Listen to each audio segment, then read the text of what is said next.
Ask anyone on the Roadshow staff for a small SUV recommendation, and the Mazda CX-5 is likely to be one of the vehicles that you hear about. It has stellar drive dynamics, is good looking, and thanks to the company's move in a more premium direction, packs quite a nice interior in the range-topping Signature trim. And now this here is Mazda's next stab at bringing the crossover upmarket still. It's the CX-5 Signature Skyactiv-D. The D stands for diesel, which is kind of surprising to see after the Volkswagen Dieselgate scandal. And you want to know what's another shocker? It carries a $41,000 base price.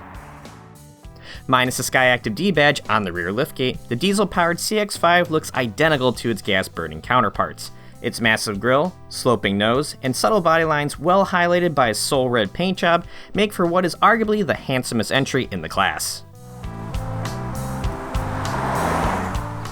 In the cabin that's spacious up front and slightly tighter but still serviceable in back, you'll find rich brown Nappa leather covering the seats, stitched surfaces, a heated leather-wrapped steering wheel with Signature exclusive stitching, and real wood trim.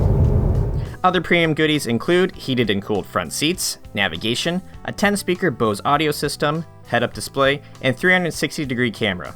Apple CarPlay and Android Auto have also finally come to the Mazda Connect infotainment system. All the interior materials look and feel fantastic, as they should for any car in this class, shaking you down for $41,000. Is it $40,000 good? Not quite, with a design that leaves a lot of blank space and a feature list that's missing tech niceties like a Wi-Fi hotspot and a wireless charge pad.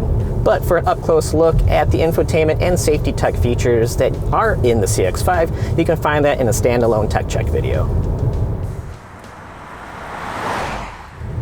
But again, the big news is what's underneath the hood of the CX-5. Mazda's diesel engine is finally here after numerous delays, and the whole VW thing dragged the reputation of diesels through the mud. So Mazda is again going against the powertrain grain, following through with its diesel plans that should surprise no one really, coming from the company that brought us rotary and Miller cycle engines. The 2.2-liter twin-turbo inline-4 diesel makes 168 horsepower and a muscular 290 pound-feet of torque that's there at 2,000 RPMs, helping it tow 3,500 pounds. And that's better than the gas versions that are rated to pull 2,000 pounds.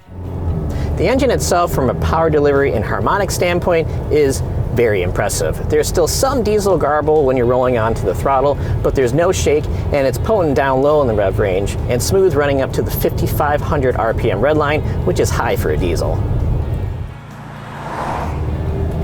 So now we get to the part where I tell you the diesel's fuel economy numbers and we all get really impressed with the driving range, right? Unfortunately, that's not the case. The EPA estimates it to return 27 miles per gallon in the city and 30 miles per gallon on the highway, working with a very well-tuned automatic transmission that's only rocking 6 speeds and all-wheel drive. That is an improvement over the 22 miles per gallon city and 27 miles per gallon highway figures of the 2.5-liter turbo gas engine that makes 250 horses and 310 pound-feet of torque. But it's not a huge improvement for an engine that costs you an extra $4,000 in the Signature model.